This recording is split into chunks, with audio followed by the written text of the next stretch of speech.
The head of excavation at Hilbert Farms Division is calling the shots today, and he told me it was go time to start clearing some trees. And it is sloppy as heck out right now, and I'm about to get stuck.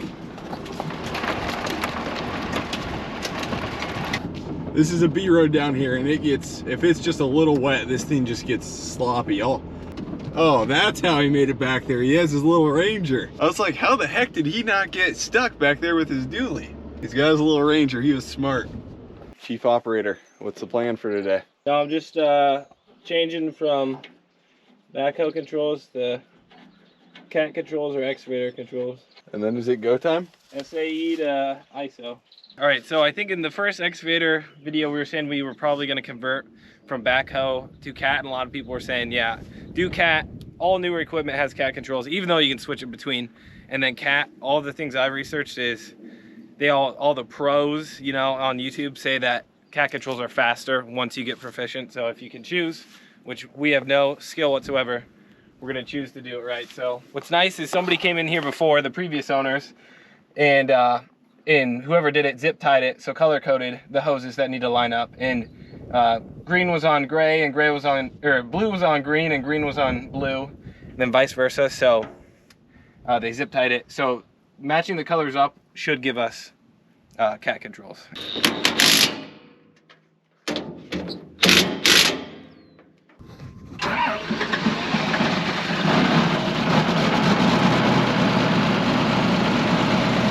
Since Spencer was learning these new controls, he literally bought joysticks for his computer at home.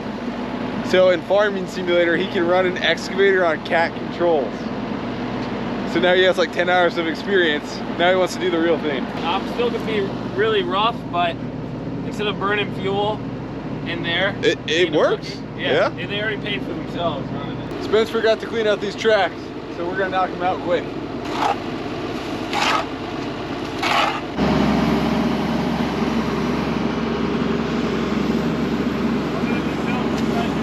Yep. Keep going a little bit.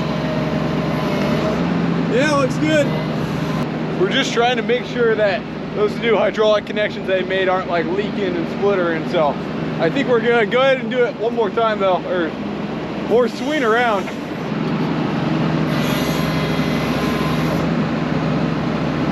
Yeah, you should be good.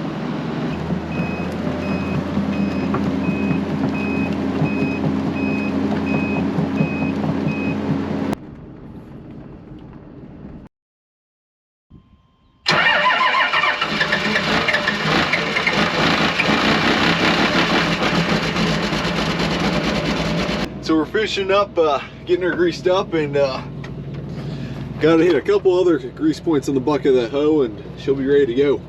A lot of these grease zerks aren't taken. The guy who had it before us neglected it. He could have been a little older too, who knows. Tough to, I mean, it's coming out, but you can see It's taken. Yeah. Our skid steer, we have a hydraulic leak, and it's a Sunday, so no place is open right now. We to get a new hydraulic hose, so I can't run the skid steer. So I'm basically going to be a parent watching Spencer from the pickup. I'll set you guys up on the roof, and we'll time lapse this thing.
we're gonna be taking out all these along all this end row, and I'll put a drone video up kind of as I'm talking here and going of what we're all gonna take out. But pretty much all along this B road, it's a B road, meaning they don't put like tons of gravel on it. It's just been crazy overgrown, crazy, I don't want to say the word neglected, just nobody's taking the time to kind of clean it up because it sits wet, so it's tough to kind of mow it and keep all these trees down. All this stuff kind of grew up and stuff, and we're just going in here taking it all out.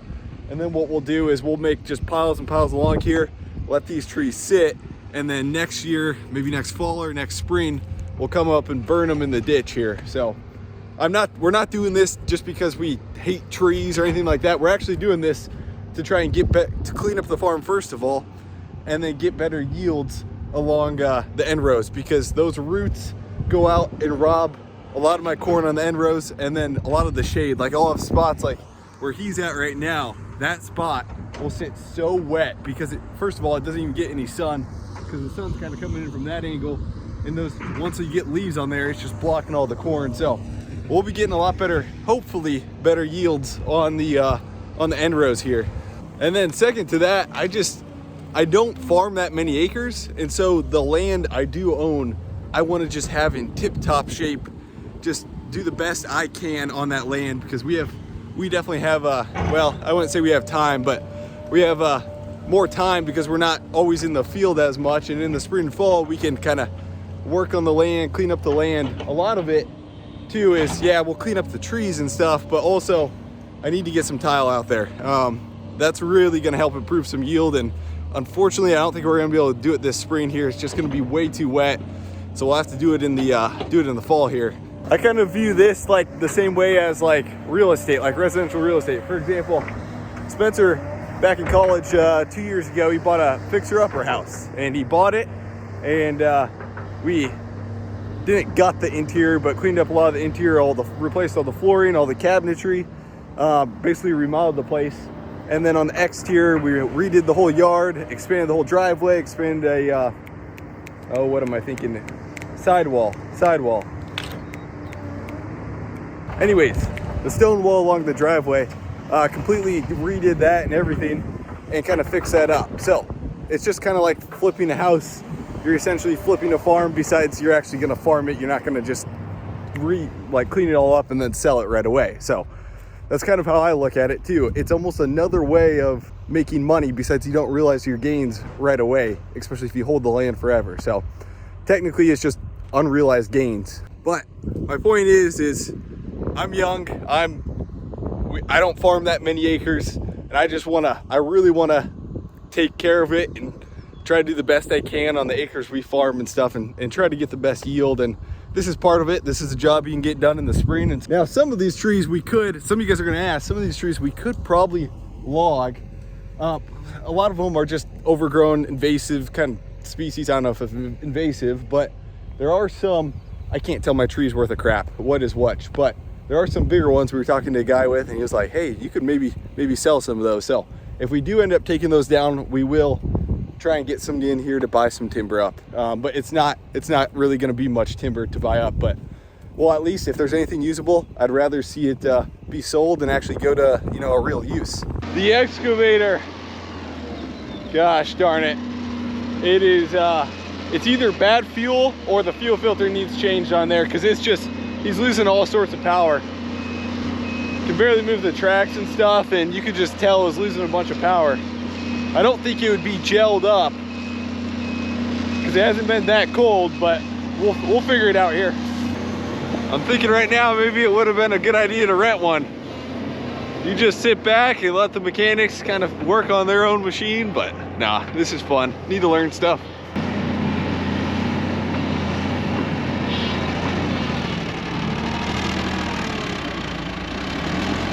Yeah, that is, gosh darn it, that is not right.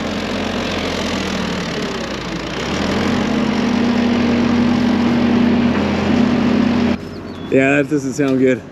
Yeah, so every time we ever put any load. Did you just shut it off? Yeah, so I noticed it probably 20 minutes ago. It was kind of like whining when I stick in, so bucket towards me. and everything else was fine, then it's continuously. Now you move the bucket at all, it's dying. So I would think the first thing is just fuel. So what we know, we don't know much, but we know they put a bunch of treatment in it in the winter. Yeah. The fuel's at least 3 to 6 months old, which isn't that old, but they've dumped a bunch of treatment in it. It's not blowing black smoke anymore, like you said. I bet you replace the fuel filter. Fuel filter, water, fuel separator. I know there's some water in that right now. We can look at that. Spence, what's that saying? I've heard it one time from a guy. Work on Sunday, fix on Monday.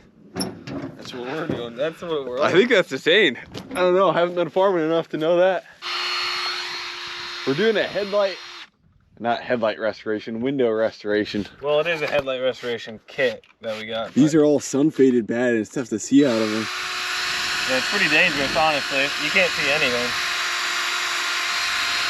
So the white stuff is like the dead, it's almost like dead skin, but dead window. Really? So you're just shaving off the window? Sanding it down, yeah.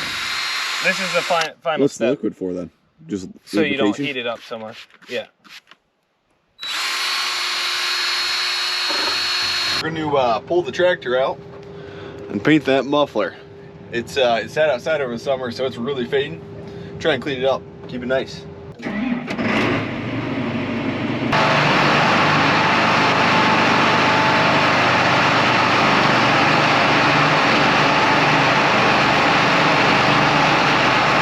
nice if there's no wind in here. Doing this outside when it's windy on a house sucks.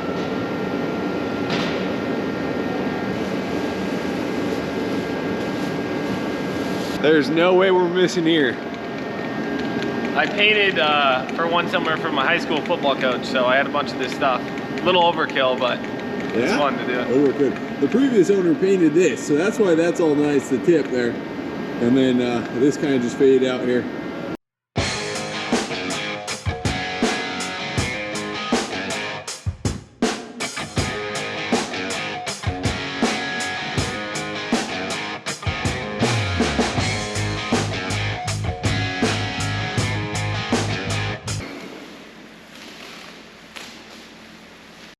So we're gonna get a tune put on the 8110.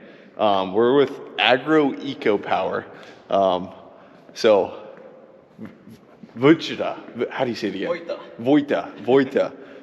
I'm always horrible at pronouncing names, but Vojta's gonna do the tune here.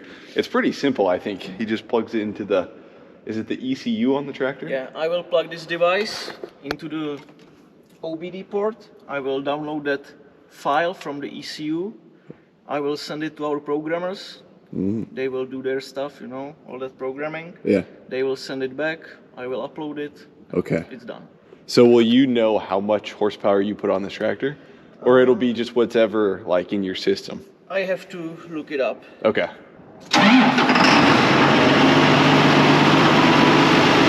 What's the conclusion? Well, we are able to add 53 horsepower and 155 foot-pounds of torque. So that means now you have 228 horsepower. 228. Yeah. Nice. That's quite good. And that's coming from the tune that you got back from them. Yeah. Okay. So I probably should have explained this a little better, but this is 8110, and it's got a John Deere the 8.1 engine in it, 8.1 liter engine in it, and the 8210, 8310, and 8410 both have the 8.1 engine in them. So they're the exact same engine. The only difference is just the programming, the ECU programming, which he just did. So basically, he just changed that to an 8310 tractor. So we should have it increase the horsepower by 50 horse. Now, I'll have these guys' contact info down below in the description if you guys want to check them out. I told Denny, the sales guy, I told him we'll just flip it, because usually what happens is if somebody mentions your name or something, like a neighbor or something like that, usually then he'll toss you a little referral gift card, 50 bucks or something like that. I just told Denny to flip it, so that way instead of me getting money, if you guys mention my name, you'll just get a discount on the tune. It's $50 off basically. This wasn't paid or anything. I had to pay full price, and I don't get any money from this, but I just figured if anybody was getting a tune, it'd be good to get $50 off instead of getting that money sent to me. So yeah, it'll be interesting to put this to use. All right, so I finally got new fuel filters on. In the manual I read, it said do not, specifically in bold, fill it up with fuel like when installing. So you're supposed to do it empty. I don't know how I would even fill it with fuel and then screw it on, because it's pretty tight in there. And then I'll show you what came out of that. Super sandy stuff. I'll show you that. I don't think this machine was maintained too good, and that's why it's not on level ground right now. I did get some oil for it, maybe do an oil change today, but that's one problem. Second problem is below the fuel tank, it's not draining, which makes me think there's a bunch of sediment at the bottom of it. Everything has been showing me that there's sediment in the fuel. Moment of truth. I think I got all the air out of the system. Primed it forever. We'll let it do its thing here. Please, baby, start. Here we go. Come on. Come on. Doesn't sound any better. Go, go, puff, puff, puff, puff. All right, I was just cranking on it and it was going. Please be enough battery life to take us home. Here we go. Come on. Is it good?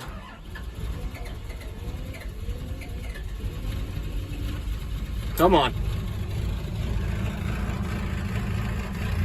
Doesn't sound the best. Come on. Feeling good now.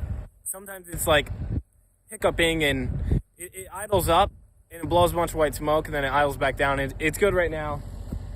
Anyway, I still got the problem with the plug on the fuel tank drain is like barely in. I think I have the wrong thread type or pitch. I didn't really show you guys that fuel part because it was pouring on me and I was getting it in my eyes and my mouth and stuff, so I had to get buckets underneath it and figure that out. That was pretty bad. It was kind of like watching your toilet overflow with water and you don't have anything to stop it, and like the shutoff valve,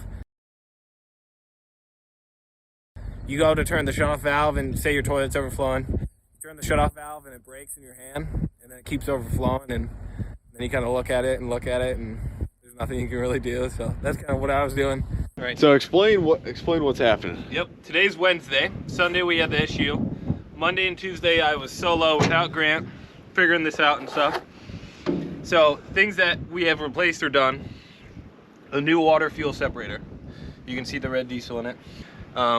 Part of the issue we think is bad fuel system, and the Excavator comes with a this is like a drain cleanout for like a sewer thing right here.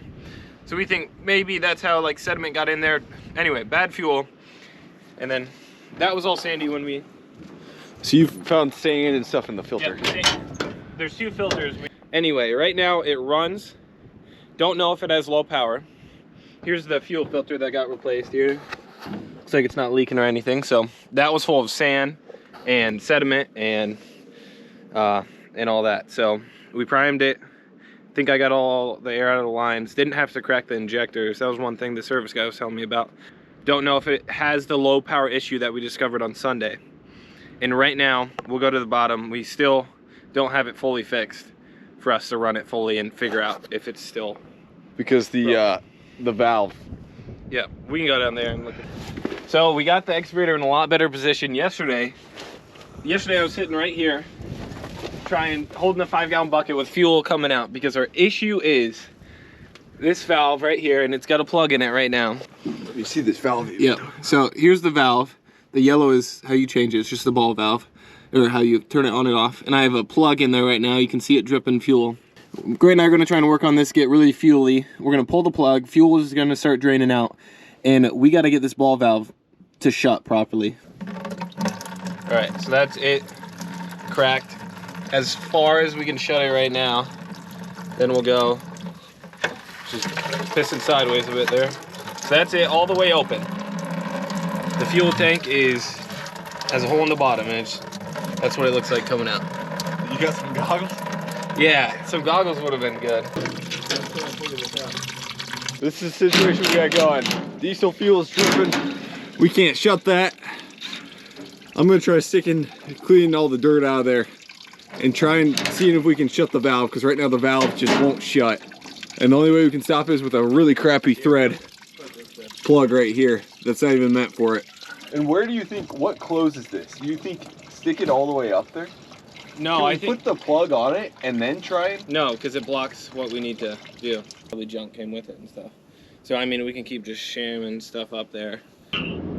Yeah, couldn't get it to close, and then at this point, I'm kind of thinking you almost got to just pull off the old one. All the fuel's gonna be spurting out, and go try and twist the new one on.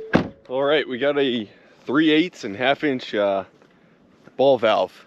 We're hoping these are all on these excavators are all pipe threaded. If they're not, we're gonna rip this one off.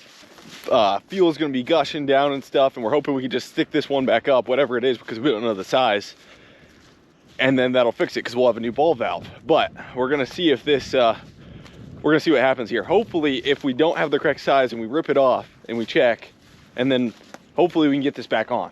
Otherwise, we're kind of screwed a little bit. We'll see though.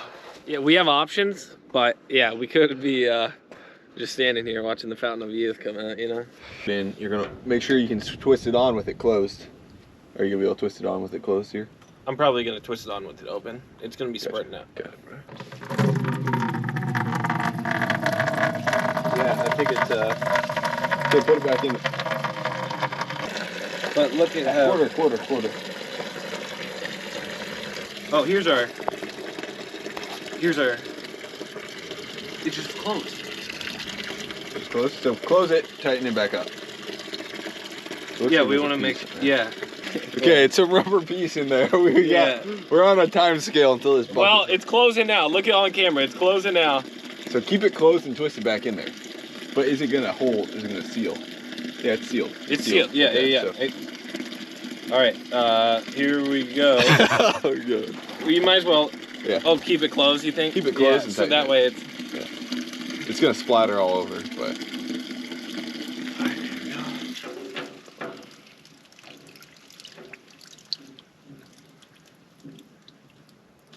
Got it. Nice. Well. Closes. Nice. Open. Close. Nice. Oil leaks. So that's your two filters. Now I don't know.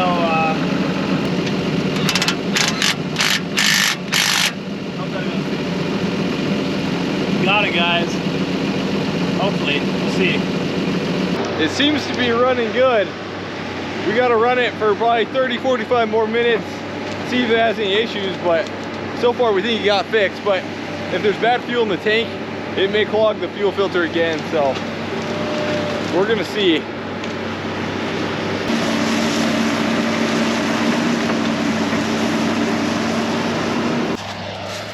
That excavator back there seems to be running good. Time will tell. He's got to run it a little more and stuff. I'm gonna go. There's a little 60-foot 1,000-gallon sprayer for sale locally that I'm gonna go check out, because I ordered my own chemicals this year, which is saving a bunch of money and application. So if I can get a sprayer bought here, I need to get a sprayer bought, is basically what I'm saying. So we're gonna go check that out.